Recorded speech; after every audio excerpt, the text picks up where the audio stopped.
BMG.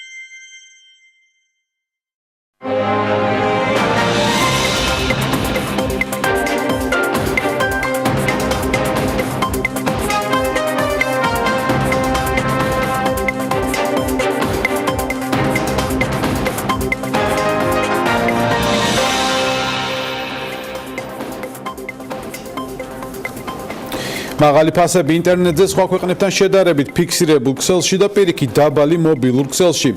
საქართველოს კომუნიკაციების ეროვნული კომისიის დაკვეთით ჩატარებული კვლევის დეტალები და შეფასებები საქმის კურსში.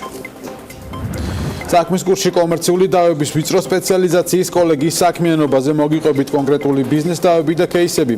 არჩილ კაიკაძიშვილი ჩაგვაყენებს საქმის კურსში.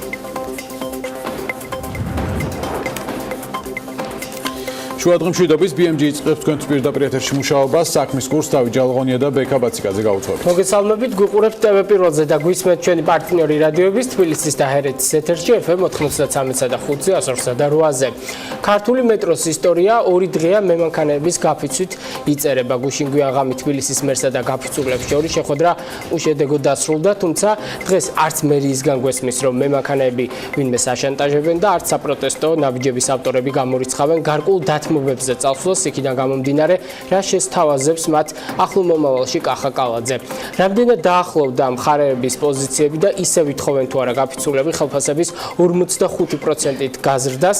ამის შესახებ ახლა ჩვენი ჟურნალისტი ელენე გოგბერაშვილი ისაუბრებს, რომელიც უკვე მეორე სამუშაო დღეს დროებით უმუშევარ მემანქანეებთან ერთად იწყებს. ელენე, მოგესალმებით, გისმენთ.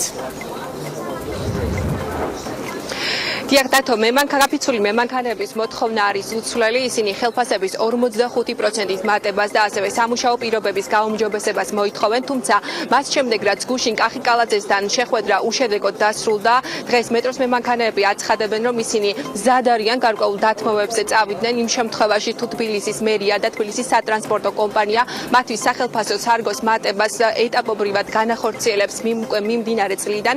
როგორც ცნობილია, გუშინ კახი კალაძემ გააკეთა განცხადება და მან მეტროს მემანქანეებს დაპირდა, რომ ხელფასების ზრდის შესახებ საკითხს დაუბრუნდებიან 2019 წლიდან, რაც გაფიცული მემანქანეებისთვის არის მიუღებელი.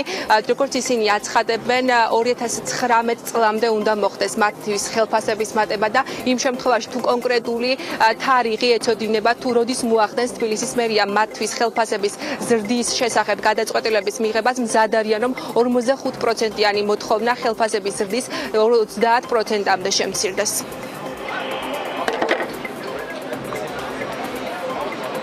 პირველ რიგში ჩვენ ველოდებით, მოლოდინი გვაქვს უფრო სწორედ არ არის ჯერ არანაირი გამოხმაურება და გვაქვს ამის მოლოდინი რომ შედგება შემდგომი შეხვედრა, რადგანაც გუშინ გადმოიდგა ეს ნაბიჯი და დადებითად ვაფასებთ ჩვენ ამ ნაბიჯს. ველოდებით დღევანდელ შეხვედრასაც, რადგანაც გუშინდელი შეხვედრა არ იყო კონკრეტული, არ იყო დეტალებზე საუბარი. ამიტომ ვფიქრობთ, რომ უფრო მეტი კონკრეტიკა ამაში თვალსაჩინოება უფრო ნათელს მოფენდა ამ ყველაფერს და აქ ადამიანები, შეკრებილი ადამიანებიც ვფიქრობ, რომ გარკვეულ წინადადებას დასახდებიან. კიდევ ვიმეორებ, 2019 წლიდან უნდა ვიცოდეთ, რას გვთავაზობენ და კონკრეტულად როდიდან.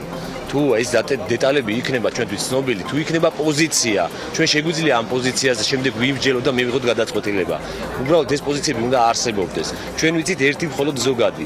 2019 წლიდან იქნება ეს თემა დაბრუნდება 2019 წელში. ჩვენი მოთხოვნა ისევ და ისევ უცვლელი რჩება, ეს არის ხელფასების მატება. და ჩვენ ზათავართ დათმობებზე წავიდეთ, რა თქმა უნდა, და ვალდებულიც ვართ მოლაპარაკების მაგიდასთანაც დავждეთ და რაღაც დათმობებზე წავიდეთ, მაგრამ ეს დათმობებზე ჯერ უბრალოდ მათი მხრიდან უნდა იყოს შემოთავაზება რაღაცა რეალური, რომ რას გვთავაზობენ, რომ რაზე წავიდეთ დათმობაზე. ჩვენი მხრიდან გაჟღერებული იყო ხელფასის 45%-იანი მატება. ეს უკვე საერთო ყრილობაზე კოლექტივის უმრავლესობა უნდა გადაწყვიტოს, რა დათმობაზე წავიდეთ. შეიძლება არ იყოს 45 და იყოს რაღაც 30%, 40%-იანი ნიშნული, რომ აი ამაზე დავლა არ ჩამოვალ ხალხი, იმიტომ რომ ამდენი წვალების და ბრძოლის შემდეგ.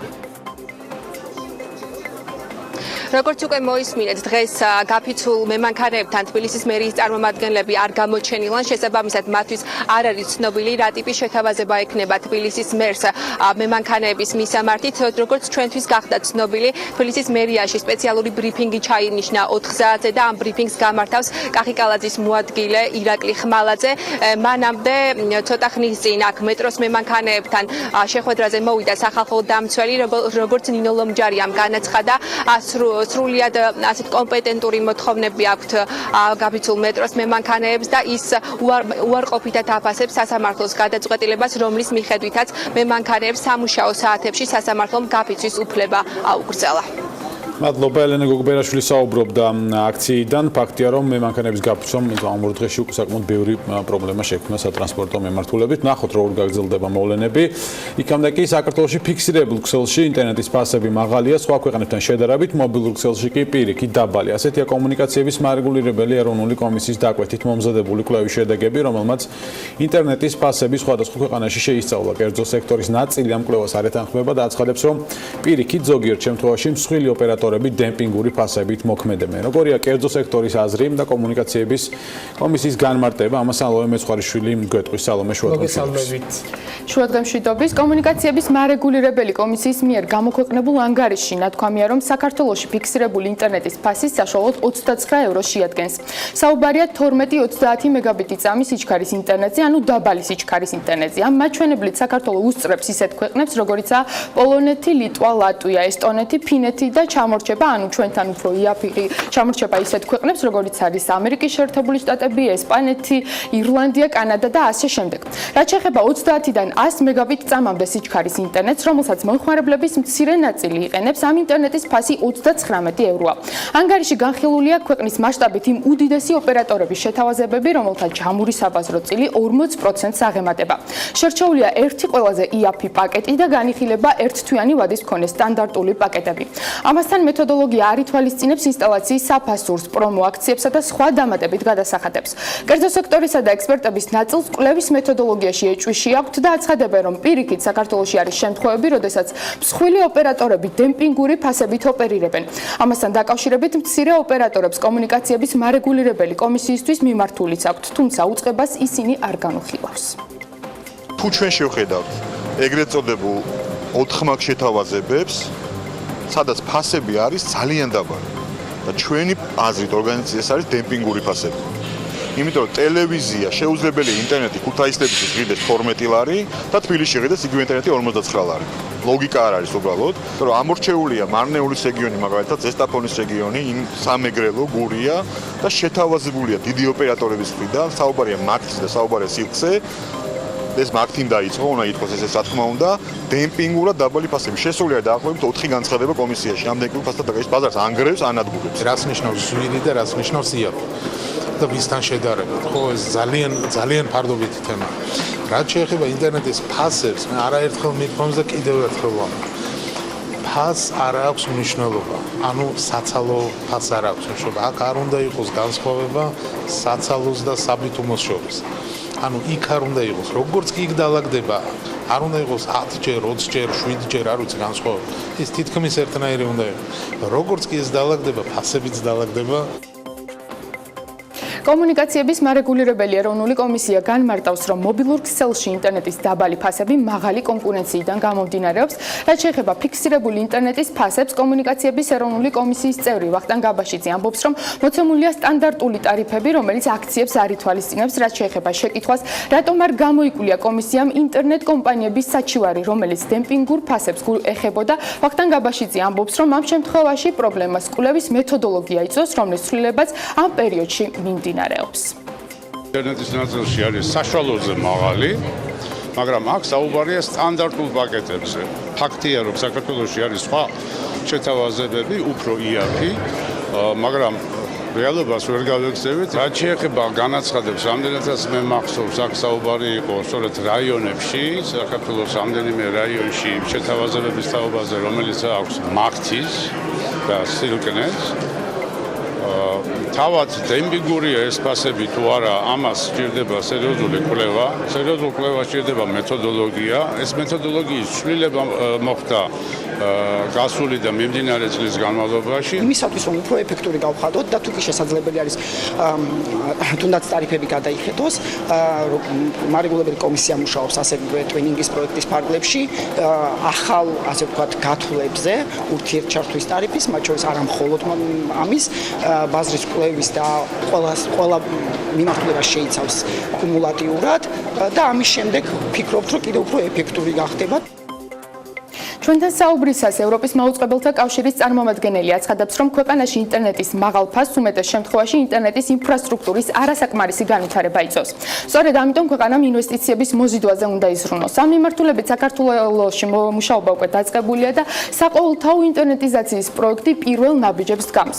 ჩვენ ესაუბრეთ კომპანია Open.net-ის ხელმძღვანელს, რომელმაც გითხრა, რომ ინფრასტრუქტურის მშენებლობის პირველ ეტაპზე ტენდერი დასრულდა. მიღებულია კომპანიების განაცხადები და სულ მალე გახდება ცნობილი ვინ ააშენებს საქართველოში ინტერნეტის ინფრასტრუქტურას, რომელიც რამდენიმე მიმართულებით უნდა განვითარდეს. მათ შორის რაჭისა და სვანეთის მიმართულებით. Open.net-ის ხელმძღვანელმა ჩვენთან საუბარში მცირე და საშუალო სატელეკომუნიკაციო კომპანიების პრეტენზიებსაც უპასუხა, რომლებიც აცხადებენ, რომ ტენდერის პირობების გამო მათ მონაწილეობა ვერ მიიღეს. ამის მიზეზი შეიძლება იყოს ის, რომ საქართველოში ინტერნეტ ინფრასტრუქტურაში არ იდება თანხები, როდესაც მოთხოვნა მაღალია, კომპანიების მხრიდან კი მათი დაკმაყოფილება არ ხდება. როდესაც ეს განსხვავება არსებობს, იქნება პრობლემაც. თუმცა უნდა ითქვას, რომ ინფრასტრუქტურის მშენებლობა ამ მიმართულებით საკმაოდ ძვირია. ამიტომ მნიშვნელოვანია ინვესტორების მოძიება. ამ კუთხით საჯარო კერძო პარტნიორობა კარგი გამოსავალი იქნებოდა. ამოიწურა საკვალიფიკაციო განაცხადების წარდგენის ბოლოვა და Open.net-მა განიხილა საკვალიფიკაციო განაცხადები და დღეს სავარაუდოდ განიხილება ფასთა კოტირება. აუცილებლად გამოვლინდება გამარჯვებული სავარაუდოდ მომდევნო კვირას და ჩვენ წელს გვექნება შესაძლებლობა, რომ ინფრასტრუქტურის მშენებლობის მიმართულებით პირველი ნაბიჯები გადავდგათ. კატეგორიულად არ ვეთანხმებით ამ შეფასებას, რომ ეს იყო დისკრიმინაციული და არაკონკურენტული გარემო. საქმე იმაშია, რომ იმ მიმართულებებით, რა მიმართულებებითაც ჩვენ ქსელის მშენებლობა გამოვაცხადეთ, ტექნიკურად დაუშვებელია, რომ უფრო მეტად დაყოფილიყო ლოტები, ვიდრე ჩვენ გავაკეთეთ. საყოველთაო ინტერნეტიზაციის პროექტი საქართველოში 2016 წელს გამოცხადდა, თუმცა ამ დრომდე ინფრასტრუქტურის მშენებლობა არ დაწყებულა. მის დამფინანსებლად ბიძინა ივანიშვილის კომპანია ქართულ დასახელდა. Open.net-ში დღეს აცხადებენ, რომ პროექტის პარტნიორად ქართულ ისევ რჩება. მიმდინარე წელს პროექტისთვის 20 მილიონი ლარი დაიხარჯება. დიდი მადლობა, პირდაპირ ეთერში საუბრობდა ჩვენ ჟურნალისტი სალომე მეცხარიშვილი. ტელეკომუნიკაციაზე უნდა განვაგრძოთ საუბარი, ბაზრის რეგულირება, ფასები, ასევე ცოტა ხნის წინ დასრულებული მედია წიგნიერების სამოქმედო გეგმაზე მსჯელობა. მოკლედ, კეთვიან რეხვიაშვილი, კომუნიკაციების მარეგულირებელი კომისიის ბაზრის ანალიზისა და სტრატეგიული განვითარების დეპარტამენტის უფროსი უპასუხებს საქმის კურსის შეკითხვებს. შუადღემ შტოის კალბოტონ კეთვიან, მადლობა ამ გადაცემაში მონაწილეობის. პირველ რიგში მინდათ გკითხოთ იმ წიგნიერების სამოქმედო გეგმის მსჯელობაზე და იქ ასე ვთქვათ მედია ლაბორატორიის შექმნის იდეაზე, რომელმაც გარკვეული სტარტაპების დაფინანსებაც უნდა უზრუნველყოს. აი ამ საკითხზე რომ გითხრათ უფრო მეტი დეტალი, რას გულისხმობს ეს მედია ლაბორატორია?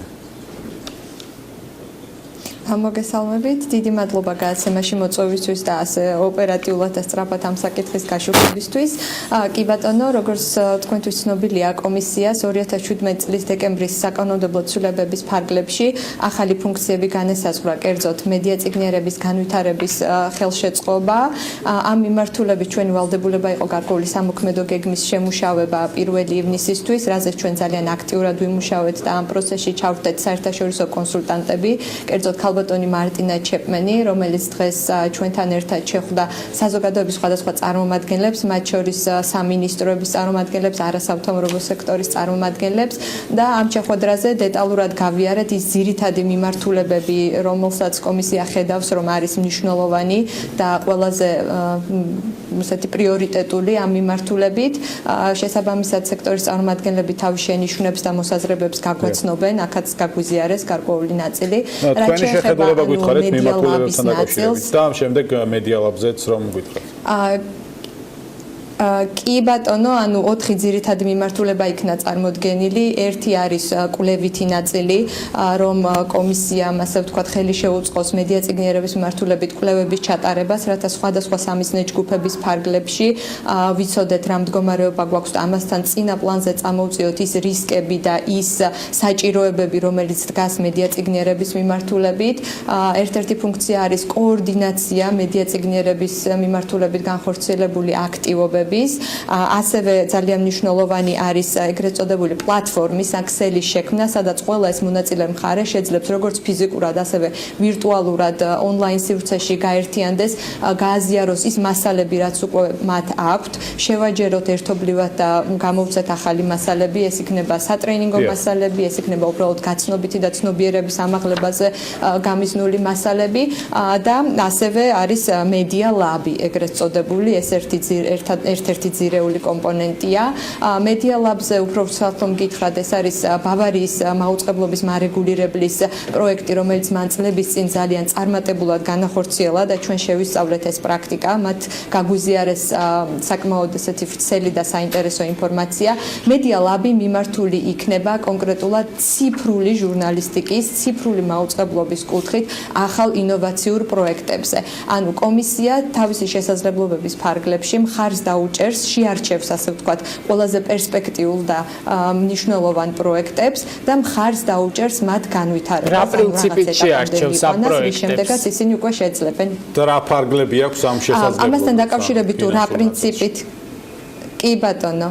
რა პრინციპით შეარჩევს კონკრეტულ პროექტებს, ამაზე ესეთი კონკრეტული გეგმა ამ წუთას არ არის, რადგან ამ მიმართულებით ჩვენ გვინდა რომ ჩავრთოთ სწორედ ის მონაწილეები, რომლებიც დღეს აქ იყვნენ წარმოდგენილები და გვინდა შევიმუშაოთ სრულფასოვანი კრიტერიუმები და სრულფასოვანი, ასე ვთქვათ, შეფასების ჩარჩო, რომ არ მოხდეს ისე, რომ რაიმე მნიშვნელოვანი დაგვრჩეს გვერდზე და ავარჩიოთ, ვთქვათ, ნაკლებ პერსპექტივით. გასაგებია, მოკლედ ჯერჯერობით დეტალური შეფასების ჩარჩო იქნება. დიახ, ჯერჯერობით ადრეა ვისაუბროთ ამ სამოქმედო გეგმის, ასე ვთქვათ, სრულყოფილად შინაარსზე და შესაბამისად შედეგებზეც ჩვენ მივადევნებთ თვალყურს ცხადი ამ ყველაფერს, მაგრამ გადავიდეთ ახლა ზოგადად ინტერნეტზე ხელმისაწვდომობის საკითხზე, ამაზე მინდა რომ გავამახვილოთ ახლა ყურადღება. თქვენ როგორც იცით, დაიგვიანა შედარებით, ასე ვთქვათ, დროში სახელმწიფო პროგრამამ, რომელიც ამ მიზნით 2017 წელს დაანონსდა თავისი განსაზღვრული ბიუჯეტით, თუმცა მე ასეთი კითხვა მაქვს თქვენთან, ხომ არ ფიქრობთ, რომ ზოგადად ამ პროგრამის მიმართ, თუნდაც კერძო სექტორის მოლოდინებმა გააჭიანურა ბაზრის განვითარების პროცესიც და თავად კერძო სექტორის მიერ შესაძლო გადაწყვეტილებების მიღების პროცესიც. თქვენ რას ფიქრობთ? იცით, ეს ძალიან კარგი პროექტია, ძალიან კარგი სახელმწიფო ინიციატივაა. სამწუხაროა, რომ ასე დროში გაიწყდა. მე არ მაქვს ხელთ დეტალური ინფორმაცია, ანუ იმ მიზეზებისა თუ რატომ გაიწელა ეს პროექტი ასე, მაგრამ დარწმუნებული ვარ, რომ გამომდინარე იქიდან რაც მე მოვისმინე, რომ ტენდერი უკვე ჩატარებულია და გარკვეული ქმედებები და ღონისძიებები უკვე განხორციელებულია, ძალიან დიდი იმედი გვაქვს, რომ ეს პროექტი ხელს შეუწყობს ქვეყნის მასშტაბით ინტერნეტიზაციას, იმიტომ რომ რეგიონებში განსაკუთრებით ოპტიკურ ბოჭკოვანი ტექნოლოგიით ინტერნეტის მომსახურების მიწოდება ძალიან დაბალ მაჩვენებელზეა და ეს ძალიან მნიშვნელოვანია თუნდაც იმ პროექტის წარმატებით განხორციელებისთვის, რასაც მედია წიგნიერების განვითარების ხელშეწყობა გვაქვს. აი ამ პროცესში ასოცირების ხელშეკრულების სიკეთეებმა რაიმე როლი ითამაშა, აი როდესაც ხელმისაწვდომობაზე ღია ბაზარზე ვსაუბრობთ, თუ ჯერ კიდევ წინ გვაქვს და რა, თუ შეიძლება გითხრათ? კი ბატონო, ასოცირების ხელშეკრულების ფარგლებში ჩვენ გვაქვს ძირითადი 5 დირექტივა. ერთ-ერთი ასეთი დირექტივა არის დაშვების შესახებ დირექტივა, თუმცა მინდა გითხრათ, რომ კომისიას თავის საკანონმდებლო ნორმებში აქვს უკვე ასახული დაშვების ვალდებულება და ოპერატორები ვალდებული არიან, რომ ერთმანეთის ქსელზე გარკვეული პირობების სანაცვლოდ დაუშვან სხვა კონკურენტი ოპერატორები. ამ მიმართულებით ესეთი კონკრეტული საჩივრები კომისიაში ნაკლებად შემოსულა, თუმცა კომისიას არაერთხელ აუღნიშნავს, რომ ინტერნეტის ხარისხი ქვეყანაში ძალიან ცუდია, უკეთესი სურვილს გვიტოვებს, ასე ვთქვათ, და ჩვენ ამ მიმართულებით გადავდგით რამდენიმე ნაბიჯი. პირველი, რომელსაც ხაზს გაუსვამდი, არის მომსახურების ხარისხთან დაკავშირებით დებულების შემუშავება, რომლის ფარგლებშიც რიგით მომხმარებელს ხელშეკრულებას, როდესაც უფორმებს ოპერატორი, ვალდებულია რომ გაუწეროს კონკრეტული პარამეტრები, მათ შორის სიჩქარე და სხვა ტექნიკური პარამეტრები, რომელიც თანსდევს ხარისხიანობის განმარტებას, იმიტომ რომ მარტო სიჩქარე არ განსაზღვრავს ინტერნეტის ხარისხს და შესაბამისად მომხმარებელს საშუალება ექნება რომ ეს თავისი პარამეტრები თქვენ მოუწოდეთ ოპერატორებს უკვე რომ ეს ხელშეკრულების განახლების პროცესი დაიწყოს, იმიტომ რომ თქვა ხარისხის სხვა კონტროლის მექანიზმებზე უნდა გადახვიდეთ. ანუ დაწყებულია თუ არა ეს პროცესი, ანუ ამას ამ პროცესს თუ უწევთ მონიტორინგს კომპანიები რამდენად ეყოფათ, ასე ვთქვათ, მათ ვადა 15 აგვისტომდე აქვს თუ არ ვცდები, ხო? კი ბატონო, ანუ მოგახსენებ დავამთავრებ რაზეც საუბრობდი, ანუ ერთი მიმართულება არის რომ ხარისხის შესახებ ხელშეკრულებაში შევიდეს გარკვეული პარამეტრები და მომხმარებლებს ამით ინსტრუმენტი ექნება რომ ეს აკონტროლოს და შემდეგ შესაბამისად ირეაგიროს. მეორე მიმართულება არის კომისიის მიერ საბითუმო ინტერნეტის ფასების შესწავლასთან დაკავშირებული სამუშაოები, ანუ ჩვენ გამოვაცხადეთ ტენდერი, შერჩეულია საკონსულტაციო კომპანია, რომელიც ამაში დაგვეხმარება და შესაბამისად საბითუმო ინტერნეტის ფასების ბაზარზე ცვლილებები, რა თქმა უნდა, ასახვას პოვებს საცალო ბაზარზე. რაც შეეხება ხელშეკრულებების მონიტორინგს, კომპანიებს განესაზღვრათ ვალდებულებაში 3 თვე, 3 თვეში უნდა შეიტანონ ცვლილებები ხელშეკრულებაში, ჩვენთვის რამდენადაც ცნობილია, მათ ეს მუშაობა დაწყებული აქვს, თუმცა მინდა აქვე მოსახლეობას უთხრა, რომ ეს არის მათი უფლება და მათ თავად შეუძლიათ არ დაელოდონ კომპანიებს, რომ როდის მიმართავენ ისინი ხელშეკრულების ცვლილებით, არამედ თვითონვე მიმართონ თავიანთ ოპერატორს და მოსთხოვონ ხელშეკრულების განახლება. ქალბატონ ქეთევან, ახლა რამდენადაც ვიცი, უკვე გზაშია, მაგრამ საშემოდგომო სესიაზე განიხილავს პარლამენტი კანონპროექტს, რომელსაც ქვია ინტერნეტში საავტორო უფლებების დაცვის და ელექტრონული კომერციის შესახებ. რა ვალდებულებებს დაუწესებს ეს საბოლოოდ კერძო სექტორს, იმიტომ რომ თავდაპირველად გაჟღერებულმა ვერსიამ მათში გარკვეული უკმაყოფილებები გამოიწვია, უკმაყოფილება და აქვე საინტერესოა ზოგადად ამ სექტორის რეგულირების მხრივ რაიმე ნაბიჯების გადადგმას თუ გეგმავთ, იმიტომ რომ ეს არის საკითხი, რაზეც საერთაშორისო საზოგადოების აზრიც არ არის ერთგვაროვანი. კი ბატონო, ელექტრონული კომერციის შესახებ კანონის პროექტს რაც შეეხება, ეს სამინისტროს მიერ შემუშავებული კანონპროექტია, კომისია იყო ამაში ჩართული, შესაბამისად დეპარტამენტებმა და კომპეტენტურმა პირებმა გამოთქვეს ამასთან დაკავშირებით მოსაზრებები და კომენტარები.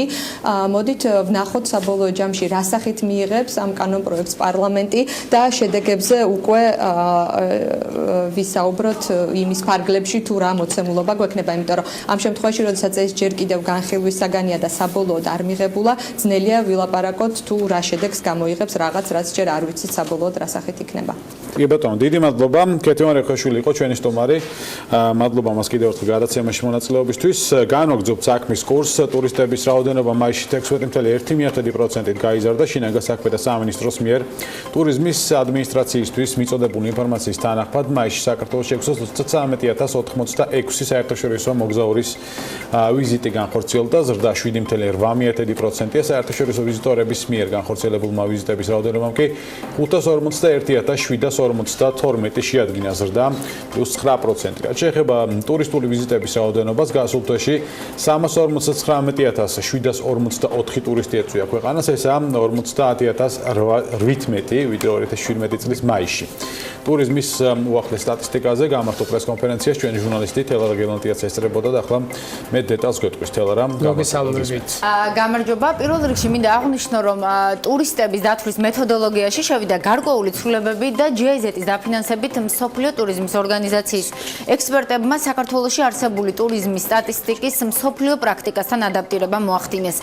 დეტალებზე არ ვისაუბრებ, მაგრამ სახეცვლილი მეთოდოლოგია იძლევა იმის საშუალებას, როგორც ადმინისტრაციაში განმარტავენ, რომ ვიცოდეთ არა მხოლოდ საზღვარზე შემოსული უცხოელების რაოდენობა, როგორც ამას შესაძლოა ითვლიდა, არამედ გქონდეს სრულყოფილი სტატისტიკა, მათ შორის იმაზეც, თუ რომელი ქალაქებია ყველაზე მონახულებადი საქართველოში და რაში ხარჯავენ ჩვენს ქვეყანაში ჩამოსული ვიზიტორები თუ ტურისტები ყველაზე მეტ თანხას. ტურიზმის ეროვნული ადმინისტრაციის უფროსი გიორგი ჩოგოვაძე დღეს ამ ხრივ მაისის ტენდენციებზეც გვესაუბრა.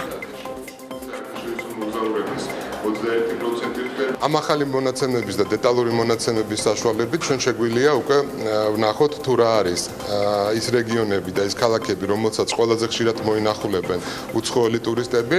ამ მიმართულებით ლიდერობს თბილისი და მეორე ადგილზე არის აჭარის რეგიონი.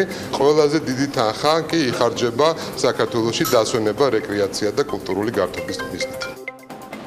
საინტერესოა ტურისტული დანახარჯების სტატისტიკაც 2018 წლის პირველი კვარტლის მონაცემებით მთლიანმა დანახარჯებმა ტურიზმში შეადგინა $1.4 მილიარდი. ერთ ვიზიტზე ტურისტი საშუალოდ 1060 ლარს ხარჯავდა. დანახარჯების კომპონენტებში, როგორც ეკრანზე ხედავთ, პირველ ადგილზეა სასმელი და საკვები, $413 მილიონი დახარჯეს. ვიზიტორებმა საქართველოში ამისთვის შემდეგ მოდის განთავსების საშუალებები $310 მილიონი.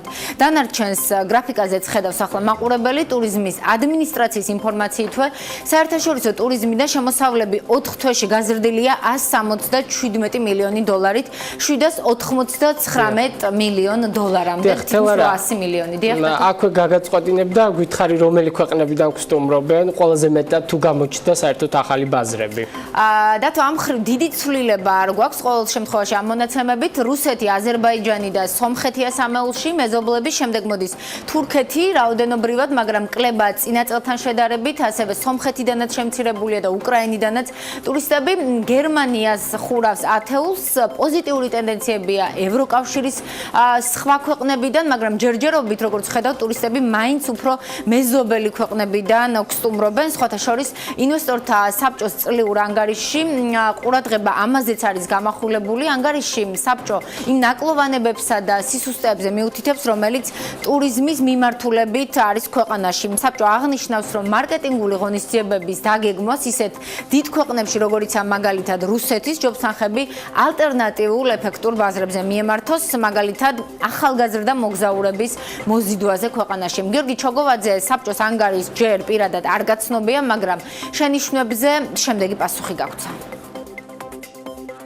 ჩვენ გვაქვს სამი ძირითადი რეგიონი, საიდანაც ტურისტების ჩამოყვანა პრიორიტეტულია. ეს გახავთ დსთ სივრცე, სადაც ჩვენი ქვეყნის ცნობადობა დიდია და შესაბამისად დიდია ტურისტული ნაკადები, თუმცა ევროკავშირის ქვეყნებიდან ტურისტების მოზიდვა და ასევე სპარსეთის ყურის ქვეყნებიდან ტურისტების მოზიდვა არანაკლები პრიორიტეტულობით გამოირჩევა. პირიქით, მე შემიძლია გითხრათ, რომ ევროკავშირის მიმართულებით ჩვენ არსებულ ტურისტულ ნაკადებზე პროპორციულად რამოდენიმეჯერ მეტ მარკეტინგულ აქტივობებს და მარკეტინგულ ფინანსებს ხარჯავთ იმისათვის, რომ კიდევ უფრო გავზადოთ ევროკავშირიდან ტურისტების რაოდენობა და ეს ყველაფერი რა თქმა უნდა ასახულია უკვე 4 თვის მონაცემებში, სადაც ევროკავშირის ქვეყნებიდან 40-დან 60%-იანი მატება გვაქვს თითოეული ქვეყნის მიმართ.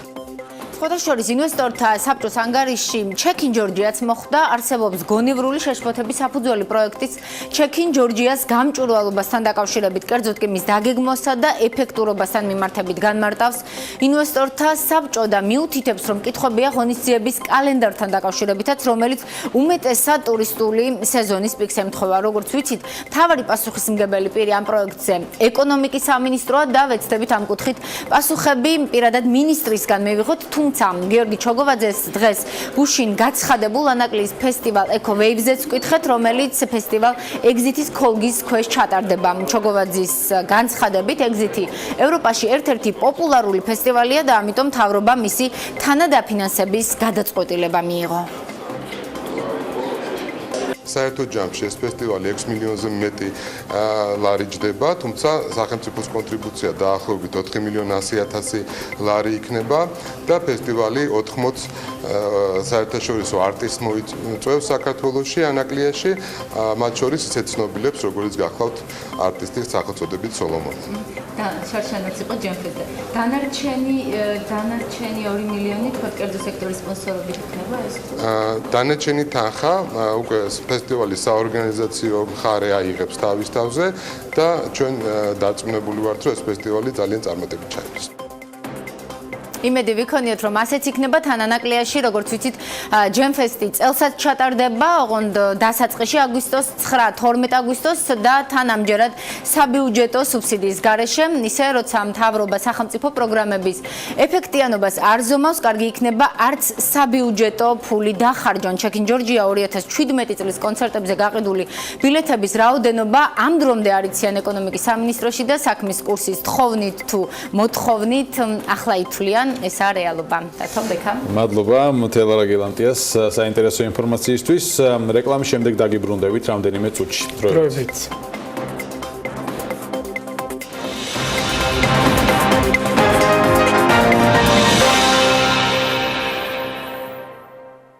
ბრუნდებით ტელეპიროლის და ჩვენი პარტნიორი რადიოების თბილისის და ჰერეთის პირდაპირ ეთერში საქმის კურსის მაყურებელს რამდენიმე დღის წინ BP-ის დირექტორი საქართველოში კრის შლიტერის ინტერვიუს ნახვის საშუალება ჰქონდა, სადაც მან ჩვენს ქვეყანაში კომპანიის საქმიანობის წლები შეაჯამა. დღეს ამ ინტერვიუს კიდევ ერთი ძალიან საინტერესო ნაწილი უნდა შემოგთავაზოთ კრის შლიტერი არსებულ სამართლებრივ და სასამართლო სისტემაზე, საინვესტიციო გარემოზე და BP-ის საინვესტიციო გეგმებზე საუბრობს. საქართველო როგორც ენერგოსატრანსპორტო დერეფანი, ქვეყნის ამ შესაძლებლობას და პოტენციალს როგორ შეაფასებთ? რასაკვირველია, მე საქართველოს როგორც ჰაბის პოტენციალი სხვადასხვა მიმართულებით შემიძლია შევაფასო. თუმცა რაც ალბათ ყველაზე ცხადია და აპრობირებულია, ეს არის კასპიის ზღვის რეგიონში არსებული უდიდესი ენერგორესურსები, რომელთა საერთაშორისო ბაზარზე გატანაც საქართველოს გავლით ხდება. საქართველოს საინტერესო წარმართა პროცესები და ეს ფაქტია, რადგან ენერგია საერთაშორისო ბაზარს სწორედ თქვენი ქვეყნის გავლით მიეწოდება და დღეს ბუნებრივი აირისა და ნავთობის კუთხით საქართველოს მნიშვნელოვან როლს თამაშობს სატრანზიტო მიმართულებით. თქვენ სწორად აითვისეთ ის პოტენციალი, რომელიც სატრანზიტო კორიდორის ჩამოყალიბებისთვის ჰქონდა და პრინციპში ფაქტებიც ამაზე მეტყოლებენ. საქართველოს უდაოდ არის მნიშვნელოვანი და საჭირო ენერგო კორიდორი დღესდღეობით. საქართველოს საინვესტიციო გარემოზეც მინდა რომ გკითხოთ ბატონო შლიტერ. იყო თუ არა ის ცვალებადი დროთა განმავლობაში და დღეს რა აზრის ხართ? რამდენად იძლევა ჩვენი ქვეყანა ხელსაყრელ და ეფექტიან საინვესტიციო შესაძლებლობებს? უპირველეს ყოვლისა, მინდა აღვნიშნო, რომ ჩვენთვის საქართველოს ბაზარზე პოზიციონირების და სტაბილურობის გარანტი სწორედ ის საინვესტიციო შეთანხმებები იყო, რომელიც ქვეყნის ხელისუფლებასთან ჰქონდა დადებული ჯერ კიდევ 22 წლის წინ. რასაკვირველია, ამ შეთანხმებების გარეშე შესაძლოა ჰქონოდა გარკვეული დაბრკოლებები პერიოდულად. თუმცა მოგეხსენებათ, რამდენად გრძელვადიანი პროექტით შემოვიდა თავის დროზე BP საქართველოში. სწორედ ამიტომ იყო საჭირო ისეთი დოკუმენტი, რომელიც საინვესტიციო გარემოს რყევებისგან მაქსიმალურად დაიცავდა იმ მრავალ მილიარდიან ინვესტიციებს, რომელიც BP-მ საქართველოში განახორციელა წლების განმავლობაში. თუ თქვენ შეკითხვას უფრო ზოგადი გადმოსახედიდან ვუპასუხებ, გეტყვით, რომ მე როგორც ევროკავშირის საქართველოს ბიზნეს საბჭოს თავმჯდომარეს მაქვს ინფორმაცია სხვადასხვა კომპანიების მხრიდან საქართველოს ბიზნეს გარემოს შესახებ. დროის სხვადასხვა პერიოდში საქართველოში იყო გარკვეული გამოწვევები და იმედგაცრუება ბიზნესის მხრიდან საინვესტიციო გარემოსთან დაკავშირებით, თუმცა პროგრესი აშკარაა. დღეს იმაზე უკეთესი მდგომარეობაა ბიზნეს გარემოს თვალსაზრისით, ვიდრე ეს თუნდაც 4 წლის წინ იყო საქართველოში, თუმცა ეს საკითხიც ცხადია სადავოა და შეიძლება განსხვავებული მოსაზრებაც არსებობდეს. ბოლო წლების განმავლობაში, როგორც საერთაშორისო, ისე ადგილობრივი კერძო სექტორის წარმომადგენლები ხშირად აპელირებენ საქართველოს სასამართლო სისტემის გაუმართავობასა და მანკიერ მხარეებზე. რატომ რჩება სასამართლო თქვენი აზრით ქართული მართლმსაჯულების აქილევსის ქუსლად დღემდე? და თქვენი მოსაზრება როგორია ამ სისტემის ფორმირებასთან დაკავშირებით? მინდა გითხრათ, რომ ერთ-ერთი, რასაც ვაფასებ ქართველებში, ეს არის მათი მაღალი სტანდარტის მისწრაფებები. მაღალი მისწრაფება, რასაკვირველია, ერთი მხრივ ძალიან კარგია მიზნის მისაღწევა, თუმცა მეორე მხრივ, რაც უფრო მაღალია სურვილი, მარცხის შემთხვევაში მით უფრო მძაფრია იმედგაცრუება. ასეა საქართველოს შემთხვევაშიც. არ შემიძლია არ დაგეთანხმოთ სასამართლო სისტემასთან დაკავშირებით. ხშირად მსმენია ამ სისტემაში არსებულ პრობლემებზე. ეს ის სისტემაა, რომელსაც აუცილებლად აქვს გავლენა და თან პირდაპირ ნებისმიერ საინვესტიციო შეთანხმებასა და შემდგომ ამ შეთანხმების ეფექტიანად იმპლემენტაციაზე. თუ დავაკვირდებით, აუცილებლად აღმოვაჩენთ, რომ ხშირად გვაქვს საქმე არაადეკვატურობასთან, როდესაც ვსაუბრობთ სასამართლოსა და კერძო სექტორ შორის დამოკიდებულებაზე. ამავდროულად მე ძალიან მიხარია, რომ საზოგადოება საუბრობს ამ სისტემაში არსებულ გამოწვევებზე და თუნდაც მედია საშუალებების მხრიდან ხდება ხაზგასმა იმ პრობლემური საკითხების, რომელიც რეალურად არის ამ სისტემაში. კერძო სექტორისთვის მთავრობასთან სასაუბროდ ერთ-ერთი პრიორიტეტული საკითხი სწორედ სასამართლოა და ვიმედოვნებთ, რომ კომუნიკაცია შედეგს ახლო მომავალში გამოიღებს. განვლილი 22 წლის განმავლობაში რაოდენობის ინვესტიცია განახორციელა კომპანია BP-მ საქართველოში. ასევე საინტერესოა რა გეგმები აქვს კომპანიას მომავალში. ამ 22 წლის განმავლობაში BP-ის კაპიტალური დანახარჯები საქართველოში 4 მილიარდ დოლარს შეადგენს. როგორც არ უნდა შევხედოთ, 4 მილიარდი დოლარი ნებისმიერ შემთხვევაში ვიცით, რომ დიდი მოცულობის ინვესტიციაა, თუმცა ამ თანხის მიღმა კიდევ ძალიან ბევრი სარგებელი დგას, რომელიც კომპანია BP-ის საქმიანობამ საქართველოს მოუტანა ათწლეულების განმავლობაში. სამუშაო ძალა, რომელიც დაქირავებული გვყავდა და გვყავს, უმეტესწილად ქართველებისგან არის დაკომპლექტებული. კომპანია იხდის გადასახადებს და ასევე რაც მთავარია, სოციალური პასუხისმგებლობის კუთხით BP ძალიან ძალიან აქტიური იყო ყოველთვის და დღესაც არის. რაც შეეხება სამომავლო გეგმებს, რასაკვირველია ჩვენ განვაგრძობთ მუშაობას კასპიის ზღვის რეგიონში, კერძოდ კი აზერბაიჯანში ახალი ენერგოშესაძლებლობების ათვისების თვალსაზრისით. უკვე 2017 წლის ბოლოს დასრულდა აფშერონის კონტრაქტიდან მიღებული 3 დემონაცემების დამუშავება და კომპანია BP-მ აფშერონის ტერიტორიაზე 3 პოტენციურ ლოკაციაზე დაგეგმა ჭაბურღილების დამონტაჟება, თუმცა შერჩევის პროცესი ახლაც მიმდინარეობს. ასევე ამჟამად კასპიის ზღვის აზერბაიჯანის მონაკვეთზე დამატებითი ოფშორული საბადოების ათვისება მიმდინარეობს. მაგალითად, ჩვენ უკვე ვიცით, რომ 2019 წელს ჩაფაგასიმანის ჭაბურღილის გაჭრის პროცესი დაიწყება. ყველა ზემოჩამოთვლილი პროექტი დამატებითი პერსპექტივაა საქართველოსთვის და ისევე როგორც წინამორბედი პროექტები, კასპიის ზღვის რეგიონიდან მოცემული პროექტებით საქართველოს გავლით განხორციელდება. გარდა ახალი პროექტებისა, რასაკვირველი აქტიური მუშაობა და ყურადღება სჭირდება უკვე მოქმედი მილსადენების ფუნქციონირებას და მათ შენარჩუნებას. მინდა გითხრათ, რომ მათი გამართულად მუშაობისთვის წლის განმავლობაში $100 მილიონ მეტი იხარჯება. ეს არაა პატარა თანხა. ასე რომ ჩვენ აქტიურად ვაგრძელებთ მუშაობას უკვე დასრულებულ პროექტებზეც და რასაკვირველია, პარალელურად ახალი ბუნებრივი რესურსების მოპოვებითაც ვართ დაკავებული. კასპიის ზღვის რეგიონი ნამდვილად იძლევა ამის საშუალებას. და სხვა თემით ვაგრძელებთ საქმის კურსს. უკვე 11 თვე გავიდა, რაც თბილისის საქალაქო სასამართლო სამოქალაქო კოლეგიაში კომერციული დავების განხილველი სპეციალური მიმართულება შეიქმნა. ვიწრო სპეციალიზაცია 500,000 ლარზევით დავის აგნის მქონე საინვესტიციო და კომერციულ დავებს განიხილავს. ამ პლატფორმის ჩამოყალიბებას გასულ წელს არასამთავრობო სექტორის ერთი ნაწილი კმაყოფილი არ შეხვდა. ისინი მიიჩნევენ, რომ კომერციული დავების ვიწრო სპეციალიზაციით სისტემური პრობლემები ვერ გადაწყდება. ორგანიზაციების ნაწილმა კი იუსტიციის უმაღლეს საბჭოს მხარი თავიდანვე დაუჭირეს. მათ შორის იყო ახალგაზრდა ადვოკატები. საინტერესოა, რა შედეგებს ხედავს დღეს ეს ორგანიზაცია და მისი დამფუძნებელი არჩილ კაიკაციშვილი, თუმცა ეს არ არის ერთადერთი საკითხი, რაზეც მასთან ვისაუბრებთ. მოგესალმებით, ბატონ არჩილ, მადლობა რომ მოხვედით გადაცემაში. თავდაპირველად გითხარით, თქვენ რადგანაც მხარს უჭერდით თავის დროზე, გვახსოვს თქვენი განცხადება ამ ვიწრო სპეციალიზაციის პლატფორმის შექმნას, დღეს რა შედეგი ნახეთ? რამდენადაც ბოლო სტატისტიკა გვეუბნება, დაახლოებით 920-ზე მეტი საქმე განხილა უკვე აღნიშნულმა მიმართულებამ. დიდი მადლობა კიდევ ერთხელ მოწვევისთვის. ჩვენი ორგანიზაცია ნამდვილად მიესალმებოდა რეფორმას, რომელიც საერთო სასამართლო სისტემაში დაიწყო კომერციული სპეციალიზირებული დავების შექმნის თვალსაზრისით. ეს მხარდაჭერა არ ყოფილა მხოლოდ იდეის მიმართ მხარდაჭერა, ჩვენ პრაქტიკოსი ადვოკატები, რომლებიც მუდმივად საქმიანობთ საერთო სასამართლოების სისტემაში და გვაქვს კონკრეტულად ამ ტიპის დავები, ბუნებრივია გვგრძნობდით იმ საჭიროებას და აუცილებლობას, რომელიც ამ მიმართულებით უნდა განხორციელებულიყო. შესაბამისად, ჩვენ ვერ ვიქნებოდით სამართალწარმოების განტვირთვის და სწრაფი მართლმსაჯულების განხორციელების თვალსაზრისით წინააღმდეგი. ამის წინააღმდეგი ვერ შეიძლება იყოს საერთო სასამართლოებში პრაქტიკოსი ადვოკატები, რომლებსაც გვაქვს ის წუხილი, რომ სწრაფი მართლმსაჯულება დღეს კვლავ ნომერ პირველი გამოწვევა და პრობლემაა საერთო სასამართლოების სისტემაში, მაგრამ თქვენი კითხვის პასუხად ბუნებრივია არა მარტო სწრაფი, ხო?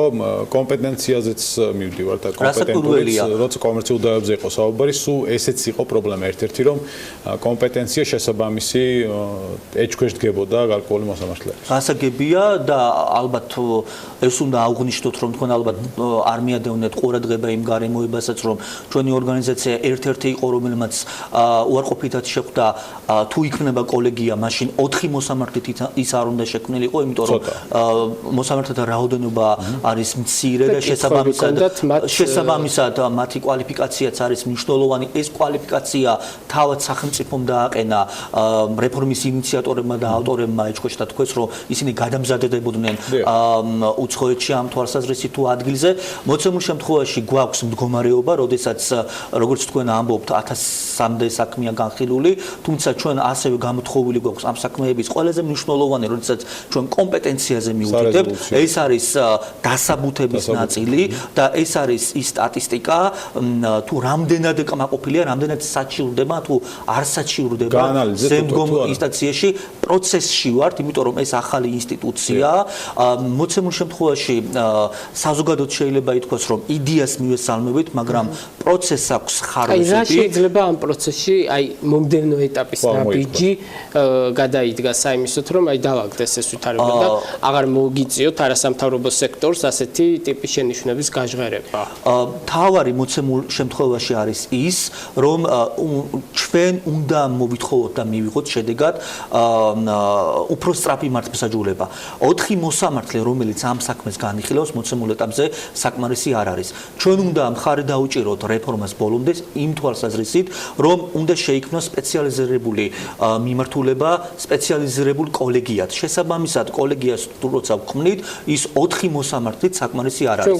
თან პრობლემა არის მიმართვაც, რამაც დააჩქარა ალბათ თავის დროზე ეს გადაწყვეტილება და შეიძლება კომერციული დავების სწრაფად განხილვის და კომპეტენციის ფარგლებში განხილვის სურვილი აქვს, რასაკურველია მხარს უჭერს ამ რეფორმას. ყველაზე მთავარი და მნიშვნელოვანი, ასე ვთქვათ, ამ პროცესში არის ისიც, რომ ჩვენ უნდა მოვახდინოთ მოსამართლეთა რაოდენობის ზრდა და მე პირადად მივესალმები და ეს ალბათ აუცილებელიცაა, რომ ეს მიმართულება, სპეციალიზაცია ჩამოყალიბდეს ახალი მოსამართლეებისაგან და მოსამართლეები, რომლებიც საქმეებს განიხილავენ, მათ სხვა საქმეები დატვირთულობის თვალსაზრისით უკვე აღარ უნდა გქონდეთ. კი ბატონო. ბატონო, მინდა რომ მოვასწროთ თემაზე საუბარი, რომელიც საკმაოდ აქტუალურია, ამიტომ გადავალ პირდაპირ და საინტერესო იქნება ის ანალიზის შედეგები, რომელსაც თქვენ აკეთებთ, რომელიც ახსენეთ დასაბუთებულ გადაწყვეტილებებთან დაკავშირებით. ბატონი როლანდ ბლადაძის საქმეა, რომელიც წლები უკვე გრძელდება, 11 ივნისს ველოდებით, ელოდებით თქვენ გადაწყვეტილებას უზენაეს სასამართლოში. როგორია ეს მოლოდინები, ანუ სამართლიანობის აღდგენის კუთხით, რატომ გაჭიანურდა პროცესი და საქმის არსი რომ მოკლედ მოგვიყვეთ, რომ გასაგები იყოს მაყურებლისთვის, ვინც ინფორმირებული არ არის. იმიტომ რომ ძალიან ძველი საქმეა. ძველი საქმეა, მაგრამ თელმა საქართველოს მიცის ამ საქმის თაობაზე ჩვენ ხარე დაზარალებული ოჯახი უწინარეს ყოვლისა აი ამ დრომდე ველოდებით ეკონომიკის მინისტრთან შეხვედრას, რომელიც სასამართლო დავალების შედეგად ვერ ხდება და პრაქტიკულად და ფაქტობრივად მინდა ვთქვა, რომ დიმიტრი ქუმსიშვილი საქართველოს უზენაეს სასამართლოს დავალებას არ ასრულებს, როდესაც სამ მოსამართლემ მას მოუწოდა, რომ სავარაუდო მორიგების პირობებთან დაკავშირებით დაზარალებულ ოჯახთან შეხვედრა მოიხდინა. დავა ეხება სახელმწიფოს და მისი მხარეა საკონსტიტუციო სასამართლოს ყოფილი თავმჯდომარე და მოსამართლე. როლანდ ბლადაძეს საცხოვრებელი ერთადერთი სახლი ჩამოერთვა წინახელისუფლების პირობებში. ეს იყო 2004 წელს. მის მიმართ აღიძრა სისხლის სამართლებრივი დევნა, გაიცა დაპატიმრების ბრძანება. ეს ქონება გადავიდა სახელმწიფოს საკუთრებაში და შესაბამისად მან სიმბოლურ ფასად 1000 ლარად გაასხვისა უკვე ამჟამინდელ მფლობელ გიორგი პაპუაშვილის მიმართ. 2013 წელი არის ყველასთვის მნიშვნელოვანი, როდესაც პროკურატურამ ამ საქმესთან დაკავშირებით მიიღო დადგენილება და თუ კი ყურადღებას მიაქცევს სახელმწიფო და მისი წარმომადგენლები თუ რას ამბობს ამ საქმესთან დაკავშირებით უზენაეს სასამართლოს საქმის გამხილველი სამივე მოსამართლე ცალსახად დასტურდება ის, რომ 2013 წლის დადგენილებამ, რომელთაც უდანაშაულოდ ცნეს როლანდ ბლადაძე, ყველა სამართლებრივი საფუძველი გამოაცალა, ყველა იმ აქტს თუ დადგენილებას, რომელიც ქონების ჩამოთმების თაობაზე ამ საქმესთან დაკავშირებით არსებობს. ჭიანურდება ეს საქმე, სამართლიანობის აღდგენა ჭიანურდება. ბატონებო, ჩვენ სამართლიანობის აღდგენამ და იმ უსამართლობის განცდამ გამოგვიყვანა ბოლო დღეებში ქუჩებში და ეს არის შეუქცევადი პროცესი იმ თვალსაზრისით, რომ სასამართლო დღეს უნდა იყოს სამართლიანი და ჩვენ ვერავითარ შემთხვევაში ვერ მივიღებთ მშვიდობას თუ კი ერთი ბლადაძის ოჯახის მსგავსად საქართველოში იქნება დაჩაგრული. მე ველოდები საქართველოს უზენაეს სასამართლოდან 11 ივნისს ისეთი მართლმსაჯულების აქტს, რომელიც პასუხობს საზოგადოებრივ ინტერესებს, რომელიც პასუხობს ადამიანის უფლებებს და რომელიც პასუხობს ამ საქმის ყველა მტკიცებულებას. ბუნებრივია 42 მოსამართლე იღებდა ამ საქმეში მონაწილეობას. მოდი აქ ვთქვათ, რას ითხოვთ სანაცვლოდ და ჩვენ დაყენებული გვაქვს შეთანხმება ჩვენ დაყენებული გვაქვს მოთხოვნა, ჩვენ დაყენებული გვაქვს მოთხოვნა, რომ ბათილად იქნას ცნობილი სახელმწიფოსა და ამჟამინდელ მესაკუთრეს შორის არსებული დასყიდობის ხელშეკრულება, იქიდან გამომდინარე, რომ ეს ხელშეკრულება თავისი არსიდან არ უნდა დადებულიყო მაშინ, როდესაც სახელმწიფომ იცოდა, რომ პირის მიმართ ახორციელებდა უკანონო დევნას. ჩვენ ვთანხმდებით მორიგებას ალტერნატიული ფართის სახით. თუმცა ამ მორიგების პროცესში დღეს შლის ეკონომიკის სამინისტრო სამინისტრო, ჩვენ მზად ვართ, პირობა ასეთია, რომ თბილისში მივიღოთ ორი საცხოვრებელი ფართი, რომელიც არის კარკასის მდგომარეობაში, რომელიც არ არის ექსპლუატაციაში შესული, რომელიც არის შავი კარკასის მდგომარეობით და შეესაბამისიღირებულებით, რაც ექსპერტს აქვს. კი ბატონო და ექსპერტიზამ სულ რამდენიმე კვირის წინ სამხარაულმა როლანდ ბლადაძის ჩამორთმეული ქონება შეაფასა 9 მილიონ ლარად. კიდევ რამდენი გაუბედურებული და დაზარალებული ოჯახი უნდა ითხოვდეს ქართული ოცნების ხელისუფლების პირობებში სამართლიან სასამართლოს, ეს უბრალოდ მართლმსაჯულების ერთი ნაწილი აქ არის ის, რომ თქვა შეფერხება ხდება თქვა ეკონომიკის სამინისტროს მხრიდან, როგორც გავიგეთ, დიმიტრი ქუმსშვილი არ შეხვედრია დაზარალებულს და თუმცა საბოლოო სიტყვა მაინც ალბათ უზნეა სასამართლოს გადაწყვეტილების მე პირველად ვაჟღერებ თქვენს ეთერში ამ ფაქტს, სასამართლო გადაწყვეტილების პირობებში მინისტრი დიმიტრი ქუმსიშვილი არ ხვდება დაზარალებულ ოჯახს და ქვემდგომი მოხელეების მოსაზრებებს ეყრდნობა. ეს არის ძალიან სახიფათო ტენდენცია და პირდაპირ მიუთითებს სამართლიანი ომის აღდგენაზე, რომლის დეკლარირებული პრინციპებს რასიტყვის 11 ივნის უზენაესი. ველოდებით მოკლედ და მოვიკითხავთ რა თქმა უნდა ამ თემას. დიდი მადლობა არჩილ კარიკათიშვილი იყო ჩვენი სტუმარი. საქმის კურსი 15 საათზე ამი დასრულებულია, 22 საათს და 45 წუთზე შევხვდებით ერთმანეთს დროებით. მადლობა რომ მოყოლეთ და გვისმენთ.